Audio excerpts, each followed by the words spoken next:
All right, everyone, welcome. Thanks for coming to see our very first episode of our new channel that we call BeerFormers. We were going to go with Bots and Brews, but some dingus already had that one. So, BeerFormers, where we're going to talk about all things Transformers. Or actually, we're just going to talk about Transformers toys. My wife is going to talk about beer. Two things we love. Two things we love. The two sides of our relationship. You can see our basement down here, too. We got Transformers here, and you can get beer over there. And so we're both big-time collectors, and we like to collect what we like. That's right. Yeah. So Dave's going to talk about his obsession, and then I'll talk about mine. And to make things fun, every time we do this, whatever toy we feature, I'm going to let Noel, who is not really a Transformers fan, she puts up with me. Or mechanically inclined. Try to transform it. And I'm gonna tell you some things right now. I do have some old toys, some very classic toys.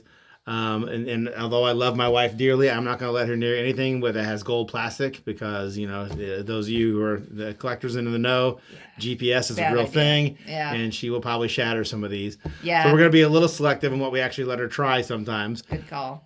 But we'll see how she does. So for our very first episode of BeerFormers, we're going to talk about my favorite character of all time. And that is the Japanese exclusive Overlord. Overlord came out in 1988, exclusive to Japan at first. He got introduced in Europe at one point as well. He is part of the subgroup of Transformers that would, if he would have been brought to America, would have been called a Power Master.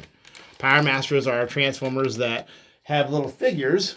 Head on, head on. Isn't that their theme song? That was from the Headmasters. Oh, okay. See, she knows a little bit. I tried. They had two little figures that came with them, or most of them only had one. That these would transform into a little engine, which I'll do this part here because, I mean, if Noel can't even do this one, then what's the point? Over. They transform into a semblance of an engine. And when you put the engine into the transformer, that allowed it to transform. And depending on which fiction you're talking about, the Japanese had a slightly different idea of things than we Americans did. Really? Yeah, in America, these were called Power Masters, and they were basically a little alien that bioengineered themselves with special armor to be able to transform, plug into a transformer, and be the power plant, so the energy supplier for the transformer.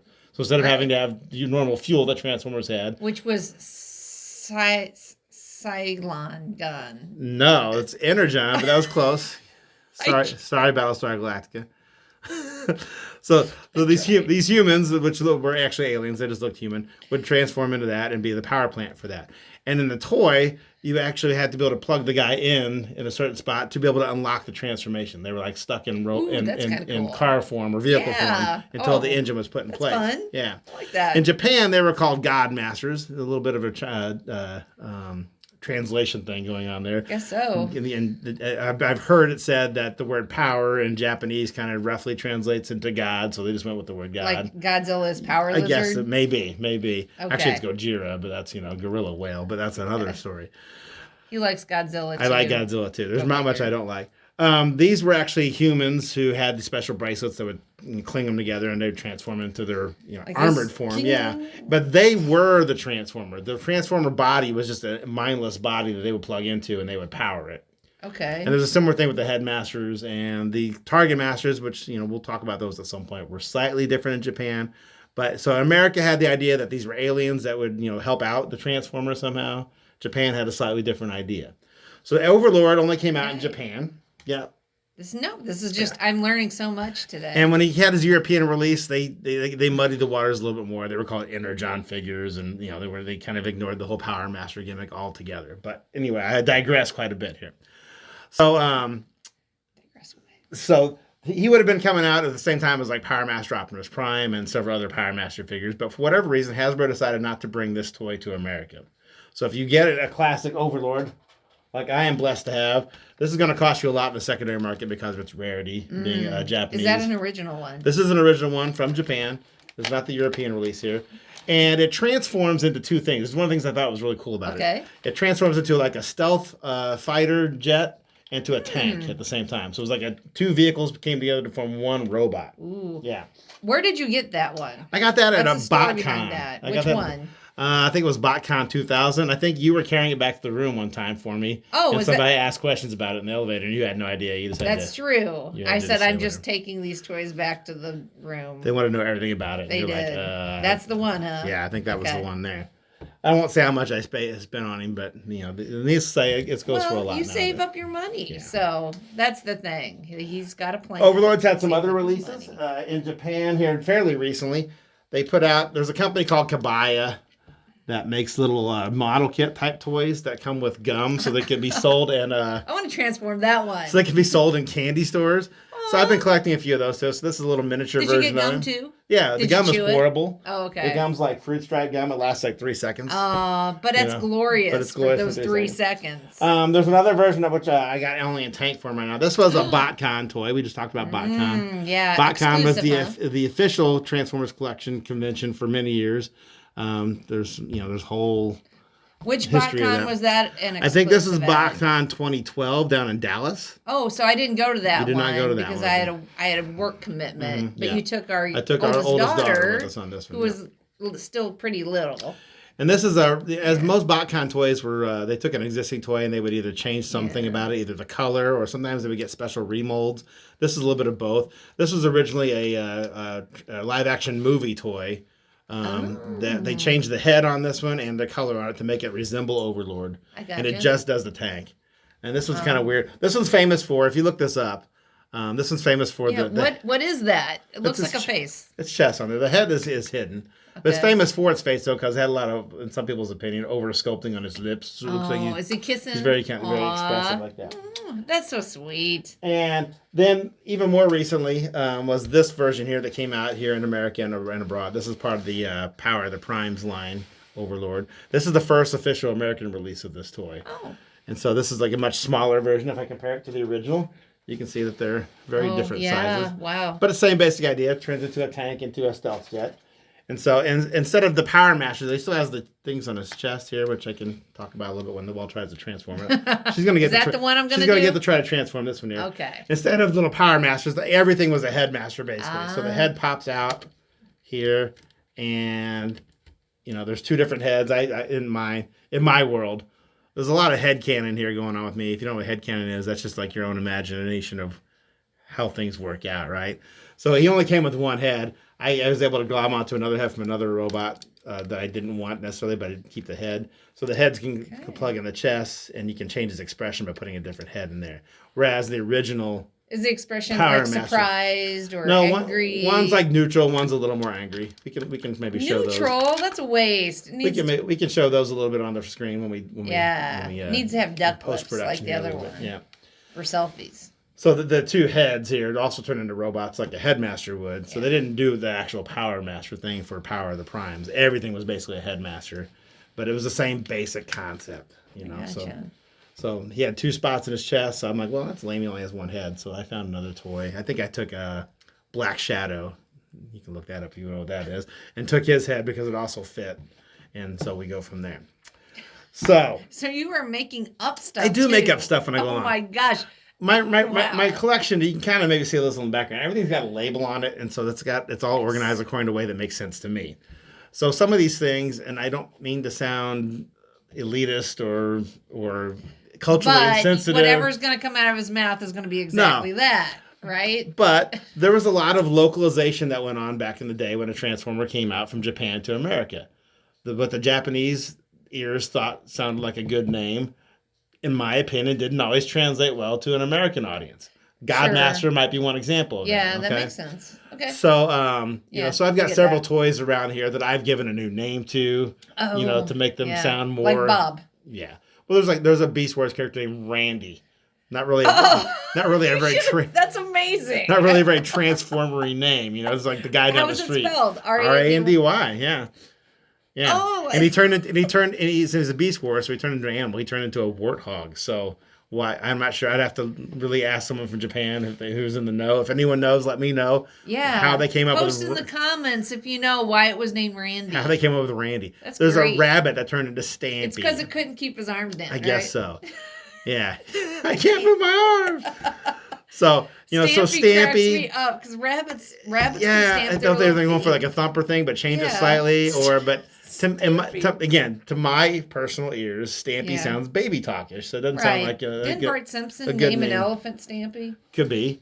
I know there was a episode with a possum that Homer called Bitey.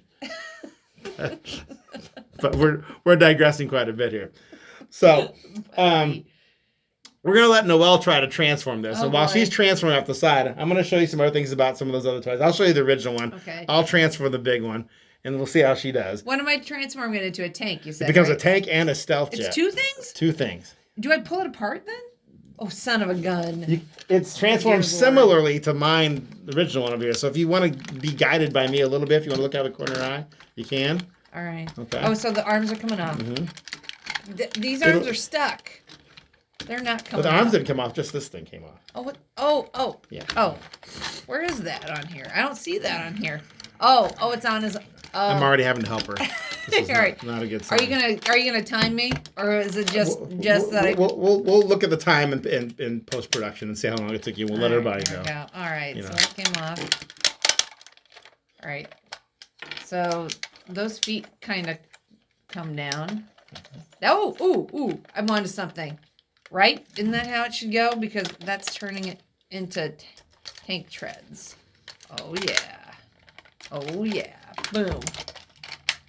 Now, in Noel's defense, I'm transforming this like a pro, but I am a pro. Does the gun? And these old Japanese ones, or just all American ones from the Generation 1, typically had fairly easy transformations by modern standards. So not to belabor it too much, but here we go. Here's the stealth jet mode. You can see him on the bottom. You can still basically see his head and everything like that. How do I hide here his is the tank head? mode. Oh. And there's extra pieces that go for what's like a base mode. It can transform into like a base of some sort. How's it going there, Noel? Well, not great. Okay, we'll keep going. Don't stop now. I will. Also, while you transform that one, what I'm doing. I will transform the little version of it too. That came from Kabaya, the candy company. This is a tank, right? And this is the jet. I did it. It's a jet. Look at that. That's not right? Not even close yet still. But don't give up. Does another piece of this come off? How? You let me know when you're truly stuck, and I will help you if you need it. That turns. That bends. Oh, wait a second. These come down. So. What are you doing over there? How do I hide his head? Oh, the chest comes open. Does that mean anything, or is that just where you hit his heads, his faces? Yeah, so here's the little ones now transformed too. Basically the exact same thing. I'll put them up front here so they're a little more in the frame. All right, I'm stuck. Are you stuck? Yes. Okay. I don't know what else to do. All right, I'll give you a hint here. Here we go. So we got to... You got to separate it. So one half becomes the jet part, the other half becomes the tank part. But I was afraid I was going to break something. Yeah, that's why I gave you this one, because this one's got modern tooling. And all right, so a lot of these modern ones that have been done the last 20, 30 years are engineered in such a way where, for the most part, not guaranteed, not foolproof, if they come apart, they break, they can go back together again. So kind of make them a little more child-friendly. But, being a child's toy, that's a pretty good idea, actually, All right, that looks like that should be the tank bottom. It'll be very similar to this in appearance when you're done. Okay. So something's wrong because these aren't. What am I doing wrong? Everything. This is ridiculous. I suck. I don't even know what to do. All right, Dave. You want me to let me take over the tank? Tell me what to do. Tell me what to do. Well, you need to get the legs straightened out again the way it was. Okay. Like how? Well, notice how there's like screws on one side. That's like the back of the leg. Oh! And I have no idea how you did that. Okay. Because I'm amazing. There you go. All right, so that should be like that. Okay. There's the screws on the back. This part here, which I'll show the audience here, is the tank tread. I mean, the actual what am I trying to say? The tank. It's the turret treads. Part. The turret. Yeah. Where the people sit and they shoot stuff. This has to fold out like that. Oh my God! I didn't even see that coming. Does that unlock it for you now? Do you have it now? Well, should this one come up too? Right? What do you think? It should. Okay. Oh. We've only got 10 minutes of this video. I know. Oh, look. Oh, this is satisfying. Look what I did, people. You'll need the gun to become the turret of the Okay. tank. Those two should come together. They should.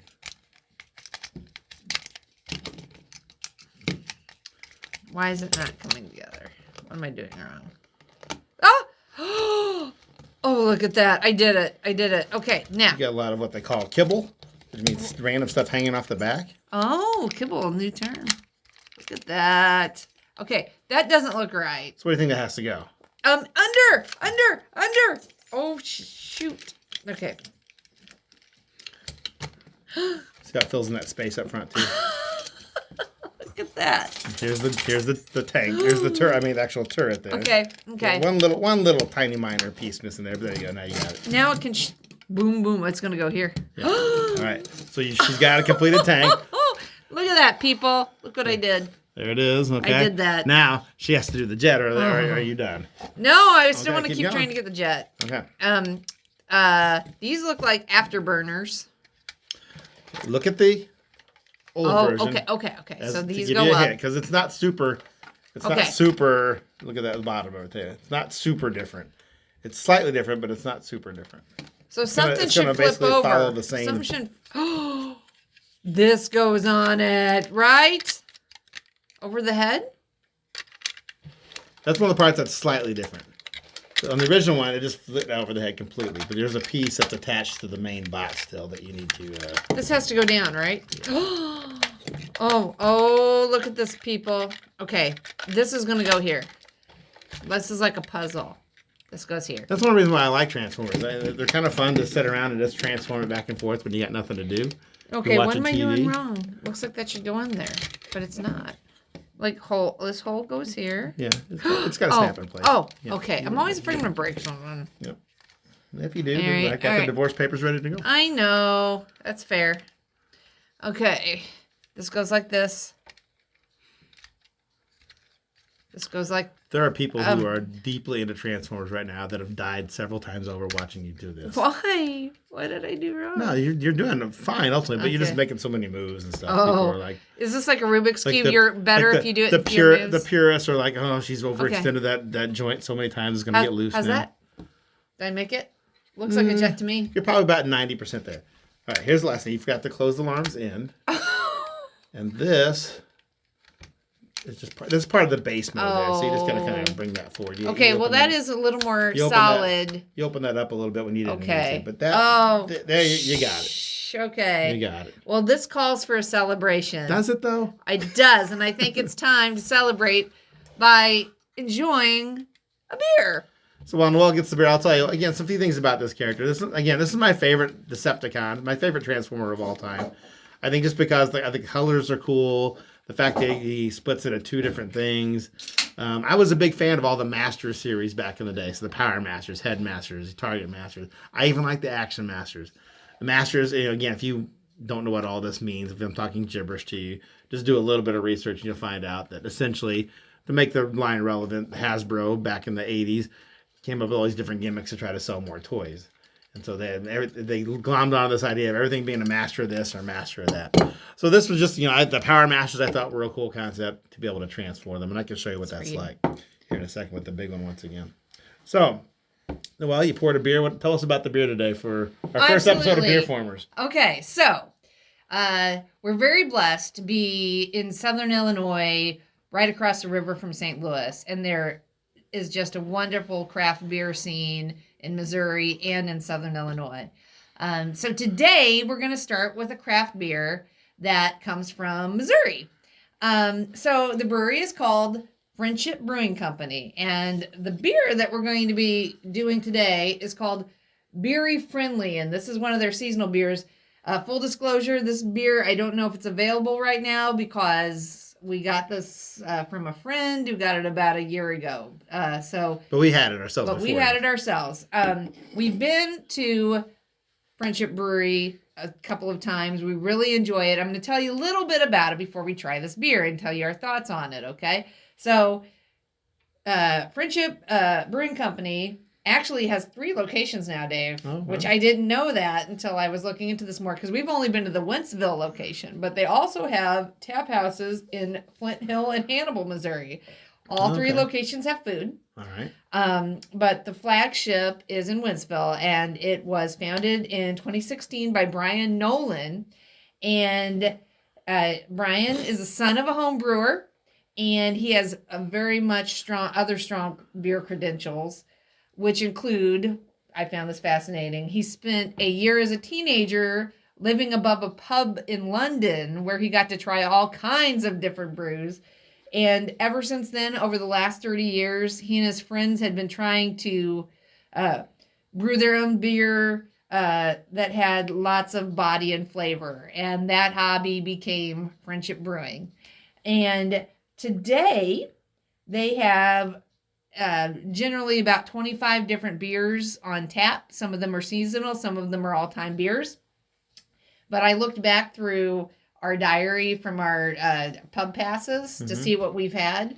And I would say of the ones that I've tried there, one of their more regular beers that I think is my favorite is called "'Tis Only a Flesh Wound," and it's a Schwartz beer, which is a traditional German black beer.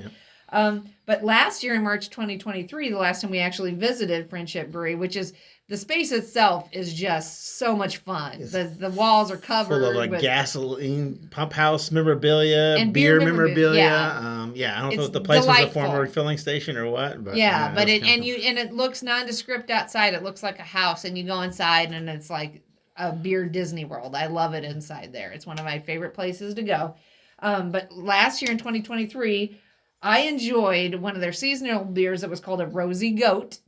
It was a barrel-aged Doppelbock that had been aged in Four Roses casks. So that just kind of shows you the creativity of the brewers there. So do you happen to remember any beers? Because I know one you tried last year because I read your pub pass. You mentioned the pub pass, which is something we didn't opt to do this year, just because we did it 2 years in a row, and it was a lot of fun. But we just wanted to do something different for once and not do it this year.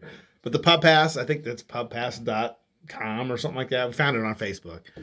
You can do it on an app, or you can get a little actual book. And the book lets you go to 25 different breweries or pub houses or tap houses around. Yeah.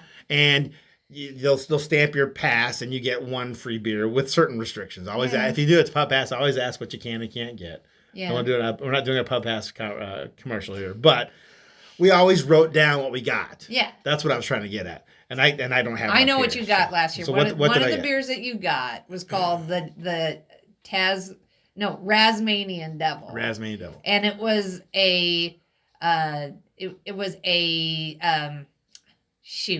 I know it had raspberry and jalapeno, and I think it was a wheat beer with those two in it. And that's one of their award-winning beers. All I can say is that it is a lot of fun, and I was excited to learn today that they are actually now distributing their beer throughout Missouri. You can go to their website to find the different places where you can get it outside of their brewery or their tap houses. But you can also order it online if you're 21 or older. So anyway, my favorite food there is the Scotch eggs. Yes, that was a lot of fun. Yeah. That was at their kitchen at the Wentzville. Yeah. So they have food service at all their tap houses, but it's different. We've only been to the one in Wentzville, but it's a great time. It's worth the drive from Illinois, or if you live in Missouri, anywhere near Wentzville within a 50-mile radius. Right off I-7. Gotta go. You gotta go. Yeah. And if you want to go to Bill Thomas Campers and buy an RV, you can do that. It's all in Wentzville. Anyway, another place that we like. So anyway, that's the beer we're going to try today. So I don't think that I don't remember trying Brewery Friendly. Our beer tastes are very different. You like IPAs, hazies, bitters, whatever like that. I like hoppy and bitter. I like Belgians and darks and imperial, like stouts and things like that. And I also like sour and fruit stuff. Yeah. So this is more of the sour / fruity. So this is going to be interesting. I'm going to read you what it is, and then we're going to toast and taste, and then wrap up our little adventure here. This is we're toasting the fact that I tried to transform. I almost successfully on my own transformed Overlord, and I learned a few things. Okay, so Friendship Brewing Company. Berry Friendly, a delicious full-bodied blonde ale with fresh raspberry puree that is added for a fruitfulness that will delight the taste buds. Let's find out if we're delighted. First off, cheers. Cheers. All right, here we go. It smells great. Oh, it smells like jam. So if you've ever had Leinenkugel's Berry Weiss, it's Oh. similar in some ways. It's Not quite as sweet as Berry No, Weiss. it's not overly sweet at all. But it's got a lot of fruit flavor, that's for sure. No, it just has a nice undertone. Definitely a lot of more beer, fruit nose. I know this sounds weird, but it tastes purple to me. That's how this is how the color purple tastes to me. So I think this is delightful. If you lick that film, does it I also guess taste? so. I haven't tried, but this is how I would imagine. So anyway, yeah, this is fun. This is very light. So this would be good to have with something spicy because it won't overwhelm you and it'll kind of mitigate that. Yep. If you were to see this sitting on a counter, you would not have. Oh, that's ideas of wonderful. A very fruity flavored beer. But yeah, that is. very I love it. And like I said, unfortunately, I don't know if it's available now. So don't run out there and try to find it. But if you want to try Friendship Brewing Company, highly recommend it. We haven't been disappointed with the beer that we've had there yet. No. So this was, I think, a worthy beer to toast, my first almost transformation. Hey, good job. And if you'd like to learn more about the character that represented by all these toys, Overlord, Chris McFeely here on YouTube, he's got a series called The Basics. He does a way better job than I ever could of talking about the kind of deep history of these toys. I just like the toys, and I'll talk about them and tell you why it's my favorite and yada yada. And if you want to know, read a lot more about it, there is a wiki for Transformers, so tfwiki.net. You can look up Overlord on that one and tell you all about how his appearances in the comics and cartoons and everything. But for now, I guess I will get ready to sign off. So this is YouTube, so you know the drill. Hopefully, hit all the buttons. Right. And I'm going to say this. If there is a brewery or distillery that you would like, or a particular beer that you'd like us to try on this channel, let us know in the comments below. We'll give it a shot if it's not one that we've ever tried before, or if it's one we have and we love. Anyway, thanks for watching, guys. And as we'd also be remiss to say, make sure you play responsibly and drink responsibly. That's right. Thanks for watching BeerFormers. Thank you. More than meets the rye.